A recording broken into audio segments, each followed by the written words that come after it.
Alliteration is the repetition of the same sounds or of the same kinds of sounds at the beginning of words or in stressed syllables of a phrase. Alliteration developed largely through poetry, in which it more narrowly refers to the repetition of a consonant in any syllables that, according to the poem's meter, are stressed, as in James Thomson's verse "Come dragging the lazy languid line along."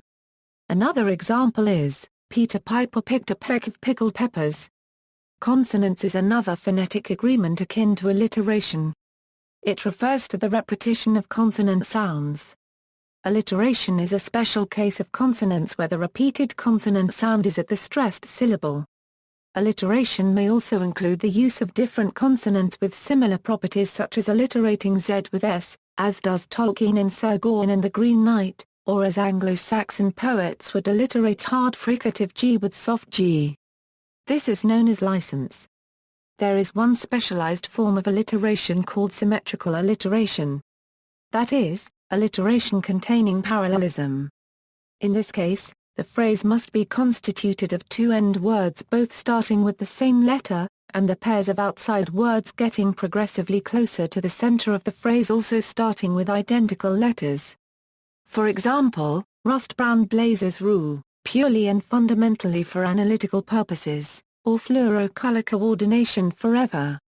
Symmetrical alliteration is similar to palindromes in its usage of symmetry.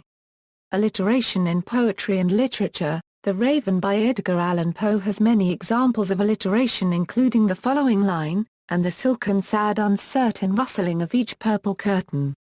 Samuel Taylor Coleridge's Rime of the Ancient Mariner has the following lines of alliteration, "For the sky and the sea, and the sea and the sky. And the furrow followed free."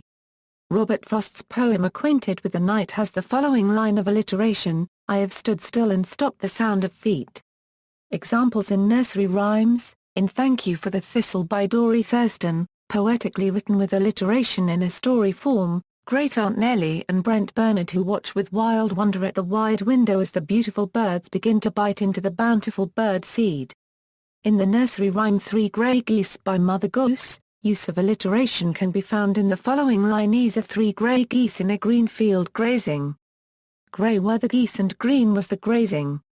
The tongue-twister rhyme Betty Botter by Carolyn Wells is an example of alliterative composition. A Betty Botter bought some butter, but she said, "This butter's bitter. If I put it in my batter, it will make my batter bitter, but a bit of better butter will make my batter better." Another commonly recited tongue-twister rhyme illustrating alliteration is Peter Piper. Peter Piper picked a peck of pickled peppers. If Peter Piper picked a peck of pickled peppers, where's the peck of pickled peppers Peter Piper picked? Historical use. Alliteration is commonly used in many languages, especially in poetry. Alliterative verse was an important ingredient of poetry in Sanskrit shlokas, Old English, Old Norse, and Old Irish especially, as well as other Old Germanic languages such as Old High German, and Old Saxon. This custom extended to personal name-giving, such as in Old English given names. This is evidenced by the unbroken series of 9th-century kings of Wessex named Ethelwulf, Ethelbald, Ethelbeat, and Etheld. These were followed in the 10th century by their direct descendants Athelstan and Ethelred II, who ruled as kings of England. The Anglo-Saxon saints Tancred, Torchard and Tova provide a similar example, among siblings. Alliteration in poetry. In relation to English poetry, poets can call attention to certain words in a line of poetry by using alliteration. They can also use alliteration to create a pleasant, rhythmic effect. In the following poetic lines, notice how alliteration is used to emphasize words and to create rhythm. "Give me the splendid silent sun with all his beams full dazzling."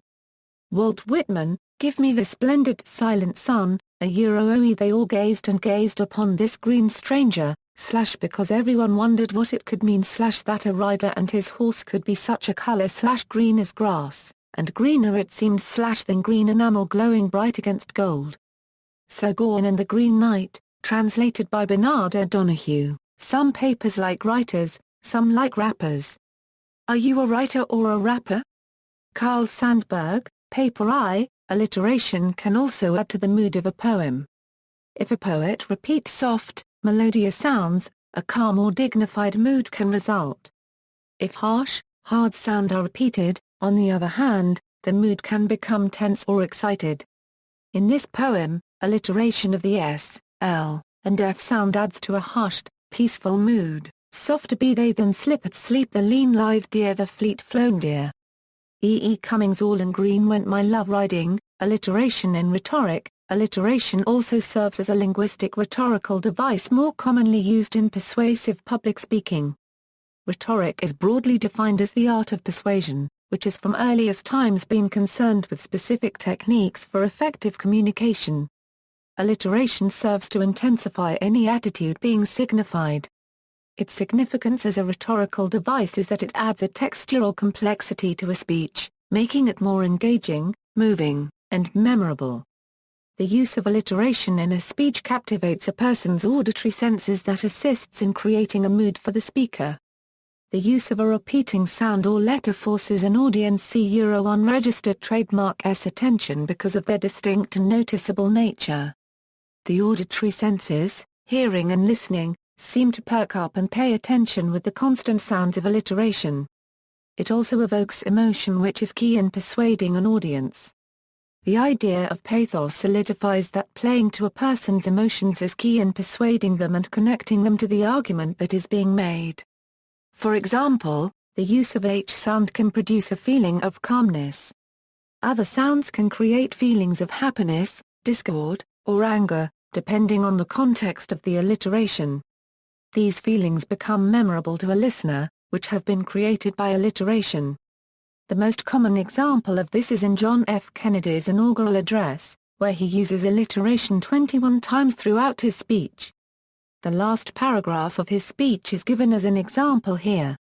Finally, whether you are citizens of America or citizens of the world, ask of us here the same high standards of strength and sacrifice which we ask of you. With a good conscience our only sure reward, with history the final judge of our deeds, let us go forth to lead the land we love, asking his blessing and his help, but knowing that here on earth God's work must truly be our own. JFK. Other examples of alliteration in some famous speeches: I have a dream that my 4 little children will one day live in a nation where they will not be judged by the color of their skin but by the content of their character.